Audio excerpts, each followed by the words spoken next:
अस्सलाम वालेकुम। मैं बोल रही हूँ आपकी होस्ट उज़्मा और मेरे साथ हैं डॉक्टर तस्लीम।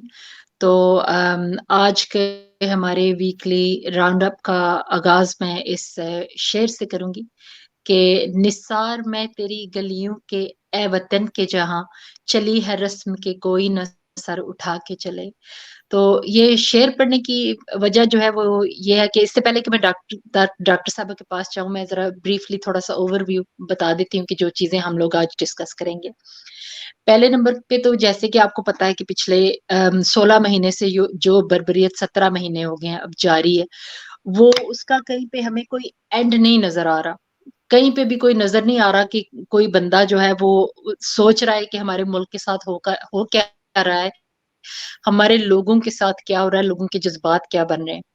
ये देखें कि इन्होंने वो एक्स प्रोविंशियल मिनिस्टर हैं शौकत अली का, उनके साथ इन्होंने पिछले 6 महीने से ढूँढ रहे थे उनको। तो देख लें क्या हुआ है फिर एंड पे हादसा जो उनके साथ हुआ है। और दूसरे नंबर पे हम डिस्कस करेंगे ये उस्मान डार वाला जो वाक़या है, जो किस तरह उन्होंने उनके घर में घुस के क्या-क्या कुछ किया और अब उठा के लेके अब कहीं पे भी प्रेज़ेंट नहीं कर रहे। मतलब कानून तो है ही नहीं है ना मुल्क में इस वक़्त चल रहा। तो फिर डॉक्टर साहिबा आप ज़रा बताएँगी ये जो शौकत लालिका वाला पहले पहले नंबर पे मुझे बड़ी तकलीफ़ हुई ज़ाती तौर पे इस चीज़ की ना, जो हुआ है उनके साथ। देखिए पता है क्या आप ऐसे देखें कि हम जब इज़राइल की बात करते हैं ना तो हम कहते हैं कि इज़राइली जो है वो फ़लस्तीनियों पे ज़ुल्म कर रहे हैं। जब हम इंडिया की बात करते हैं तो हम कहते हैं कि इंडियन जो हैं वो अब मतलब हिंदू क्योंकि मेजॉरिटी मुल्क है तो मुसलमानों के साथ ज़ुल्म हो रहा है और कश्मीर पे ज़ुल्म कश्मीरियों पे ज़ुल्म कर रहे हैं। उनको कश्मीरियों को जो है वो मतलब अंडरमाइन करना है और उनको वो ज़मीन लेनी है और वो सारा कुछ वो करना है। जी। हमारे मुल्क में जो हो रहा है ना अनफॉर्च्यूनेटली वो ऐसी कोई मिसाल नहीं हमें पहले मिली। ये ऐसा है कि अपने ही लोगों के साथ अच्छा हुँ, पहले ये इमरान खान साहब ने हमें आगाही दी कि हमारे मुल्क में उन्होंने जो तहरीक-ए-इंसाफ शुरू की थी कि इंसाफ का निज़ाम नहीं है जिसकी वजह से गरीब पिसता है। हुँ, लेकिन पहली दफ़ा ऐसा है कि चाहे गरीब है, चाहे अमीर है, ठीक है? चाहे कोई कारोबारी है, चाहे कोई स्टूडेंट है, चाहे कोई जॉब वाला है, चाहे कोई शहबाज़ गिल जैसा अमेरिका हुँ, से आया हुआ कोई उनमें सिर्फ़ और सिर्फ़ ताल्लुक जो है ना वो तहरीक-ए-इंसाफ से हो, इमरान खान से हो या जी, वो बंदा अपने हक के लिए आवाज़ उठाने की जो है जुर्रत कर रहा हो, उनके हुँ, साथ इन्होंने ये ज़ुल्म करना है और यही शौकत लालिका साहब के साथ हुआ। वो देखिए अब एक तरफ से ये ज़ुल्म कर रहे हैं, लेकिन इनको समझ नहीं आ रहा, वो जो इमरान रियाज़ ने एक बात की थी ना कि टक्कर के लोग मिले हैं, वो हुँ, टक्कर का आदमी था शौकत लालिका हार्ट पेशेंट होने के बावजूद कभी कहीं वो इनके अगवा होने से छुपते रहे। आखिर हुँ, उन्होंने जान दे दी। उन्होंने कहा मेरी जो है ना अब मेरी लाश को ले जाओ और करवा लो मेरी लाश से प्रेस कॉन्फ्रेंस करवा लो। तो हुँ, उन्होंने जान दे दी लेकिन उन्होंने गिव अप नहीं किया। तो टक्कर के हुँ। लोग तो मिले हैं, इनको समझ अभी भी नहीं आ रही, पता नहीं कब आएगी और कैसे आएगी ये तो खुदा ही जानता है। बहुत ही दुःख की बात है कि अपने हमवतनों के साथ कोई बंदा ऐसे कैसे कर सकता है। तो नेक्स्ट पॉइंट पे हम मूव होंगे कि वो भी इसी से रिलेटेड है कि उस्मान डार के साथ जैसे कि हम सबको पता है कि क्या-क्या कुछ इन्होंने नहीं किया, कि कितने लोग एम्प्लॉइज़ थे उनके, कितने कारोबार कितने घरों के चूल्हे उनकी वजह से जल रहे थे। तो इन्होंने सारा उनका कारोबार सील करके और उनके घर में घुस के जो कुछ हुआ आपको पता ही है। तो उसके बाद अब आप देखें कराची से उनको अरेस्ट नहीं कह सकते, अबडक्ट कह सकते हैं, वाह! क्योंकि बिल्कुल। अरेस्ट में तो कोई कानून होता है जो फॉलो करना होता है।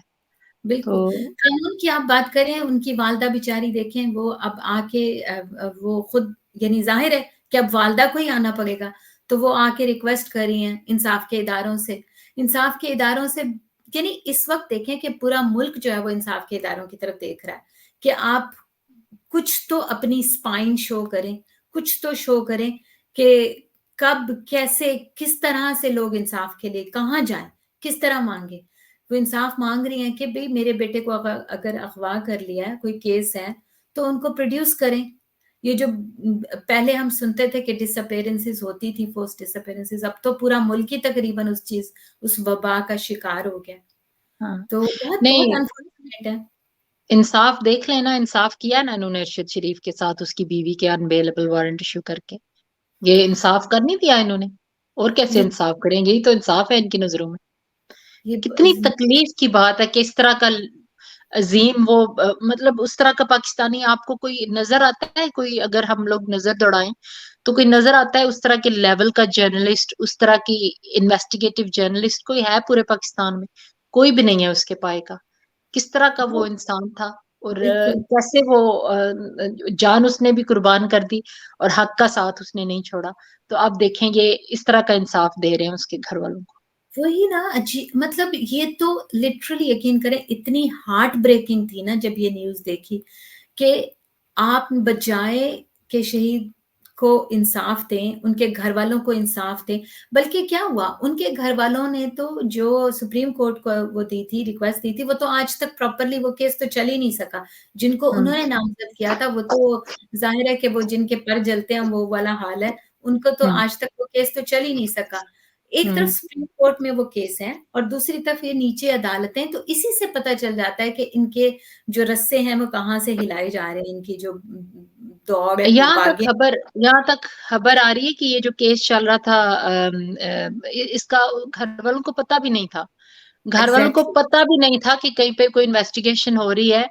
तो ये तो हर एक पाकिस्तानी को पता है कि ये किसको बचाने के लिए ये सारा कुछ हो रहा है। जाहिर है उनके बिल्कुल ऊपर प्रेशर डालने का एक तरीका है कि इतनी दुखी हुई वो औरतें हैं, उनका मतलब फैमिली का, उनकी कफालत का, उनका सहारा, इतना अ, अजीम इंसान मैं तो कहूंगी, हीरे, तो जैसे आपने कहते हैं ना, छीन लिया मट्टी में उनसे। हीरे जैसे लोग, बिल्कुल मट्टी में हीरे जैसे लोग जो है वो रुल गए। सच्ची बात है, मतलब वो तो गए तो अल्लाह, शहादत का रुतबा है उनका, लेकिन हम्म। जिन्होंने जुल्म किया उनको जरूर इसकी सजा मिलनी जैसे चाहिए। यहाँ पे वो मुझे मुराद सईद की वो बात याद आ गई है। उन्होंने कहा था अपनी एक ट्वीट में, वो मदर्स डे था ना, तो जो अरशद शरीफ के बेटे ने कहा था कि मेरी दादी ने अपने दोनों बेटे वतन पे कुर्बान कर दिए। हम्म, तो मेरी दादी को विश करने वाला नहीं कोई रहा। तो मुराद सईद ने उसको कहा था, और मैं उसने कहा था तुम्हारा अब्बा और तुम्हारा चचा जो है वो तो रहती दुनिया तक उनका नाम जिंदा रहेगा, और बिल्कुल पाकिस्तान में पैदा होने वाले हर एक बेटे के ऊपर कर्ज है उस दादी का, उस अजीम औरत का जिसने अपने दो बिल्कुल बेटे इस मुल्क में कुर्बान किए। तो बिल्कुल सही बात। बड़ी तकलीफ, बहुत ज्यादा तकलीफ होती है बंदे को। तो चले, अल्लाह की जात देख रही है, इंशाल्लाह इंसाफ होगा। देखिए इस्लाम में ये कहूंगी कि तकलीफ तो होती है, लेकिन साथ में मैं ये भी कहूंगी कि यही जो है ना, ये हमारे मुल्क के, ये यानी कि हमारा सरमाया भी है, कि हम्म। कैसे कैसे बाहिम्मत जहां हम ये देखते हैं कि यानी शरीफ फैमिली और जरदारी, पैसों पे बिकने वाले, पैसों पे अपने जमीर बेचने वाले, पैसों के एवज जमीरों के सौदागर हैं ये लोग। जी। जहां इस तरह के लोग हैं ना, वहीं हम देखते हैं कि हमारे मुल्क के ये जो है ना, ये हमारे कीमती सरमाया भी है। ये शहीद हम्म। जो है ना, ये हमारा फख्र है कि जी। इन्होंने अपनी जान दे दी, शहीद अरशद शरीफ ने, और उनकी जैसे उनकी फैमिली जो है वो जो हक पे खड़े हैं, अपना हक मांगने के लिए खड़े हैं, लेकिन वो कहीं से भी गिव अप नहीं कर रहे। वो नहीं। जो इतना जालिम इस वक्त जो इक्तदार का ईवान है, जितना जालिम है, उसके बावजूद लोग कह रहे हैं कि ठीक है हम तो खड़े हैं ना, हम तो साबित कदम है ना। तो ये हम्म। भी एक मिसाली बात है। हाँ जी। और दूसरी मैं बात करना चाहूंगी कि आपसे पूछना चाहूंगी कि आपका क्या ख्याल है ये जो G20 की जो हुई है कॉन्फ्रेंस इंडिया में, और देखें कैसी पूरा जो इंडिया जो है वो पूरा सेंटर ऑफ अटेंशन बना हुआ है, जिस तरह के हमारा पाकिस्तान था अभी 16 महीने पहले। यहाँ पे भी पूरी दुनिया के लोग आ रहे थे, मुस्लिम दो कॉन्फ्रेंसेस हुई हैं बिल्कुल। हाँ साहब के नीचे। अब तो ऐसे लग रहा है जैसे हम जो है वो टोटली इरेलेवेंट हो गए हैं दुनिया में, पता है ऐसे, हमारी कोई एग्जैक्टली, अहमियत नहीं रहेगी। एक कंट्रास्ट हो गया, पता है, कंप्लीट कंट्रास्ट हो गया है हमारा। हम्म।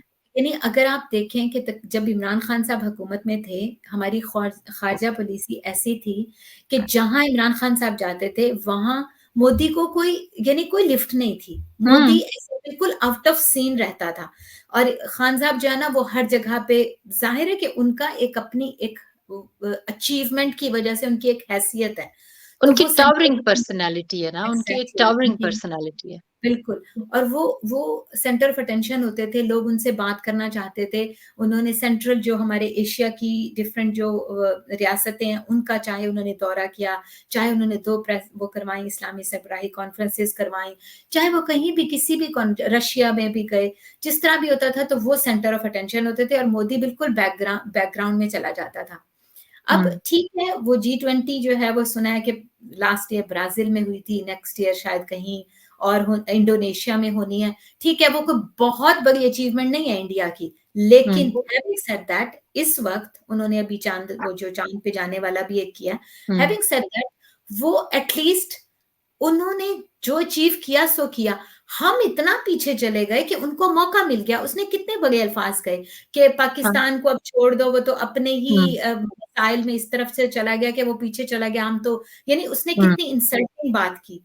और ये इंसल्टिंग बात हमारे लोगों के लिए लम्हा फ़िक्रिया होनी चाहिए थी। अनफॉर्चुनेटली अभी भी पता नहीं कब सैनिटी प्रिवेल करेगी, हम तो इंतज़ार ही कर रहे हैं। नहीं, सैनिटी तो अभी देख लें आप, गिलगित बल्तिस्तान के जो इलेक्शन है, इलेक्शन मतलब एक हलके का इलेक्शन है, और वहां पे ये भी नहीं है कि कोई बहुत बड़ा हलका है और लाखों की तादाद में वोट हैं जो आपसे गिने नहीं जा रहे।